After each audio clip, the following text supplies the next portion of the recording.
আসুন এখানে doctor professor Mohammad Taher আল কাদেরি তিনি জশ্নে মিলাদুন নবীর উপরে এখানে প্রায় 380 পৃষ্ঠার একটা বই লিখছেন।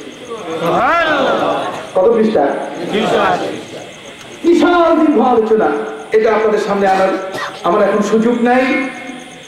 আব্দুল্লাহ সুন্নিয়া ফি রাদ্দ আলাল ওয়াহাবিয়া, ওয়াহাবিদের মতবাদ এর দাঁত ভাঙ্গা জবাবের উপরে আমাদের আহলুস সুন্নাত ওয়াল জামাতের আলোচনা, মিলাদ সহ সবটির আলোচনা এখানে আছে। এখানে দেখেন তারিকুল হাওয়াদিস ওয়াল আহওয়ালিন নববিয়া, এই দুনিয়ার মধ্যে কোথায় কি হয়েছে। যেমন ওরা বলছে ওয়াহাবি যারা, ওরা বলছে কবর জিয়ারত করা যাবে না, কবর জিয়ারতে যাওয়া যাবে না। অথচ আপনি দেখেন এখানে একটা ছবি দেখাবো আমি, এখানে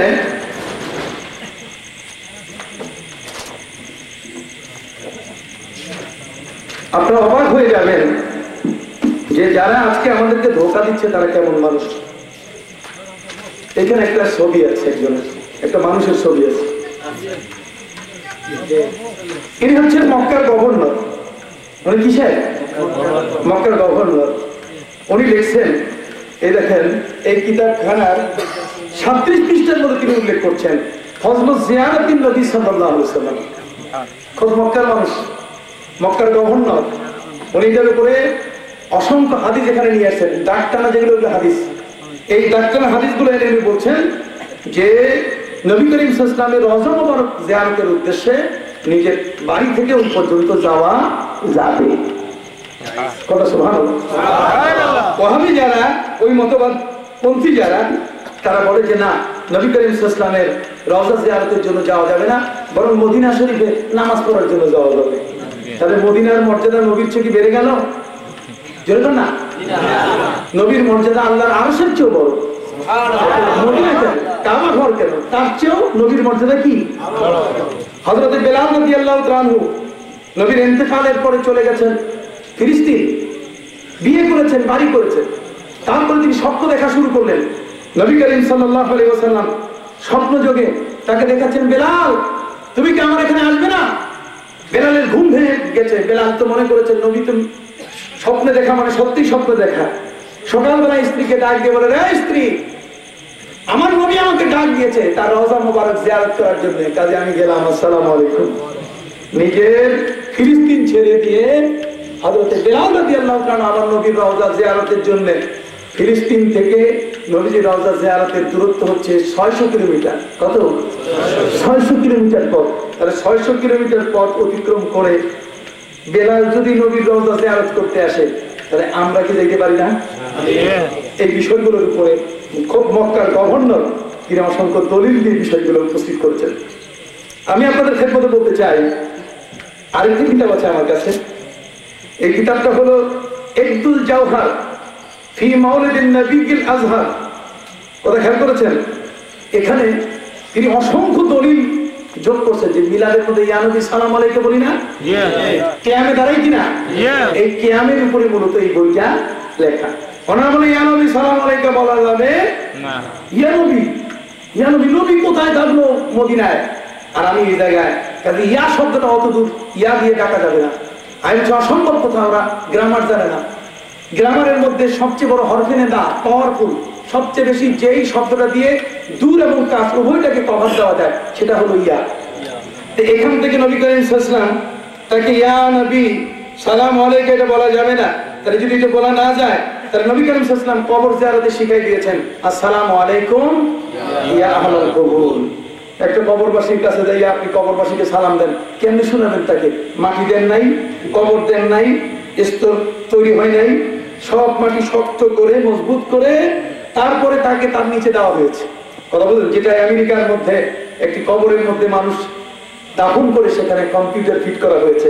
ওরা অবাক যে কবরের ভিতরে এখানে ফিরিস্তা আসে কেমনে? দরজা জানালা তো কিছুই নেই, না দরজা জানালা কিছুই নাই, কি করে এর ভেতরে ফিরিস্তা আসতে পারে? ওরা অবাক।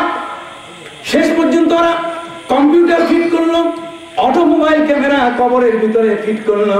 ফিরিস্তা যদি কবরের ভিতরে ঢুকে যায়, তাহলে ডাইন দিকে যখন ফিরিস্তারা দাঁড়াবে, ক্যামেরা ডান দিকে ফিরে যাবে, বাম দিকে যখন ফিরিস্তা দাঁড়াবে, বাম দিকে ফিরিস্তার ছবি নেওয়ার জন্য ক্যামেরা কাজ করা শুরু করবে। ক্যামেরা ছবি তুলে কম্পিউটারে দিবে, কম্পিউটার রিলে করে বাইরে প্রচার করবে। বাইরে বিশাল এক স্ক্রিন, বড় ধরনের একটি পর্দা, সাদা কাপড়ের পর্দা তারা টাঙ্গিয়েছিল। 11 জন বিজ্ঞানী আর হাজার দর্শনার্থী এসেছিল। সবাইকে তারা বললো যে সরো, কবর শেষ হয়ে গেছে, এখন তোমরা ওই পর্দার দিকে তাকাও।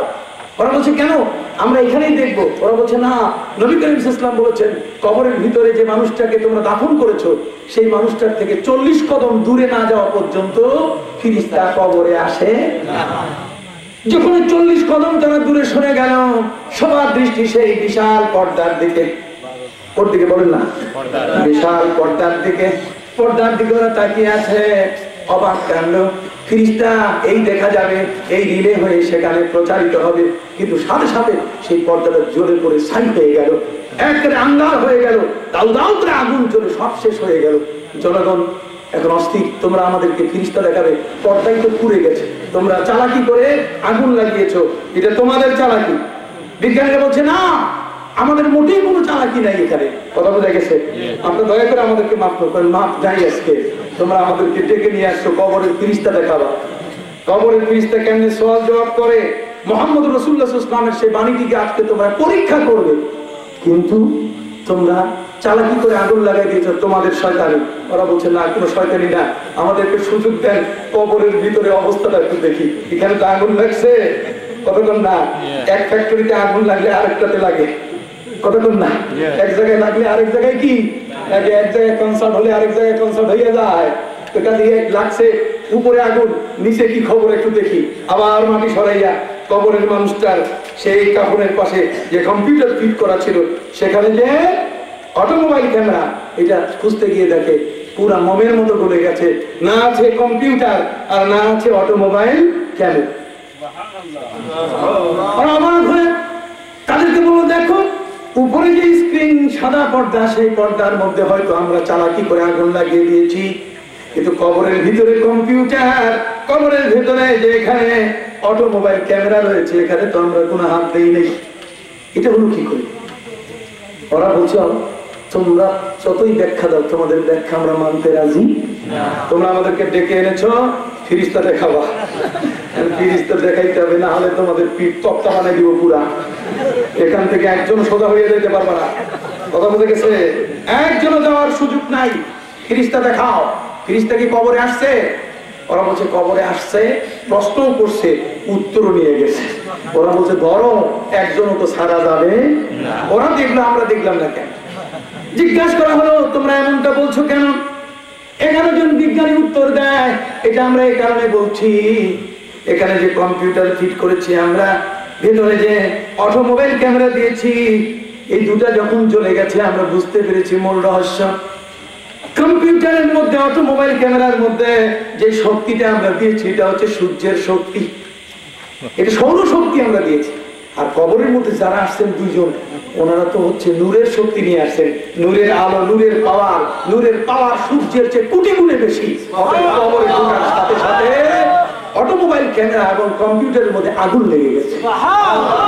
কাজেই এই ফেরেশতাকে কিয়ামত পর্যন্ত দেখানো যাবে না। প্রশ্ন করছে, উত্তর নিয়ে গেছে। হাজিরিন, এমন একটি ঘটনা, সেদিন আমেরিকায় প্রায় 7 থেকে 8 হাজার মানুষ দর্শনার্থী কালেমা করে মুসলমান হয়েছে। নবীর বাণী, তার মহব্বত, তার ভালোবাসা, তার সবটিকে কেন্দ্র করে আমার অস্তিত্ব, যার সুপারিশ ছাড়া আমি জান্নাতি হতে পারবো না, যার বরাদ্দ ছাড়া, যিনি বলেছেন আদম ওয়ামান দুনা ওয়া আদম ওয়ামান দুনাহু তাহাতাল ইব্রাহিম, যিনি বলেছেন কিয়ামতের ময়দানে আমার পতাকার তলে আদম এবং সকল নবী থাকবেন। আর সেখানে আমার নবীর জীবনী আলোচনা না করলে কি রবীন্দ্রনাথ ঠাকুরের জীবনী আলোচনা করব? গীতাঞ্জলি কি পড়ব? না সেখানে আমার নবীর জীবনী পড়ব?